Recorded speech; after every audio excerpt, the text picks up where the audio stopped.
سلامونه دوستانو، هرکلی کوم په یو نوي ولاګ کې ولاړ یم دا مهال جاده نادر پښتون کې او د سایکل د سفر اوله ویډیو به انشاءالله دې نه جوړوو چې هغه به وي د جاده نادر پښتون نه تر چرای بطخاکه پورې.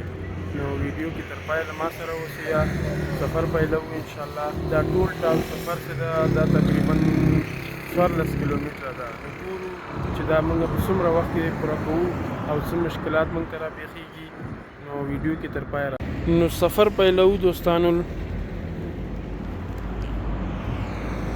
نو سفر هم شروع کړو دوستانو له خیره سره دې ځای نه او وخت ګورو تقریبا 11 بجې دي، فکس 11 بجې دي دوستانو.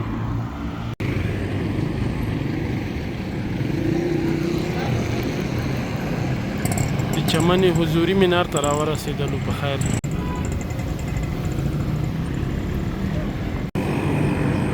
دا مهال دوستانو راورسېدو شاه شهید منطقې ته. ځان ته مې یو آیسکریم هم واخیسته، دا به هم ورسره خورو. نو کارتنو سیمه کې روان یو دوستانو.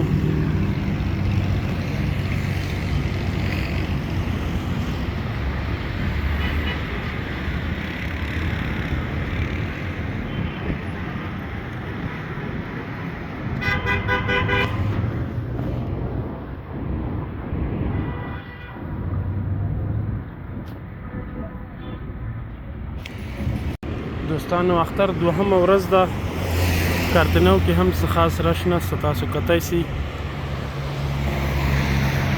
مونږ هم بس مارکیټ ته راورسېدو په خیر. همدغسې به انشاءالله بره ځو چرای بطخاک طرف ته.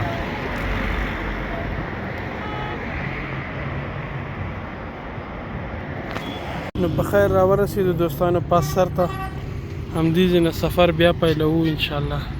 دې ځای کې دوستانو سایکل بیا خپله روان ده ځکه سیوترایي ده.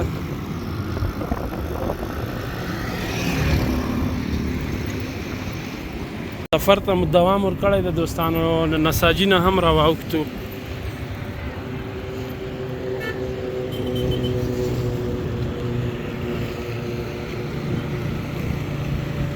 سفر په حقیقت کې ډېر خوندور سفر دوستانو. موږ خپل هدف ته راورسېدو دوستانو، بګرامو پل ته. موږ هم دوستانو خپل اصلي هدف ته انشاءالله نږدې یو. اصلي هدف چې دا موږ چرای بطخاک نه وو، امنیت شارکو بس نږدې یو انشاءالله. نو دوستانو تقریبا موږ خپل هدف ته راورسېدو، امنیت شارک ته. دا مخامخ امنیت شارک ته دوستانو.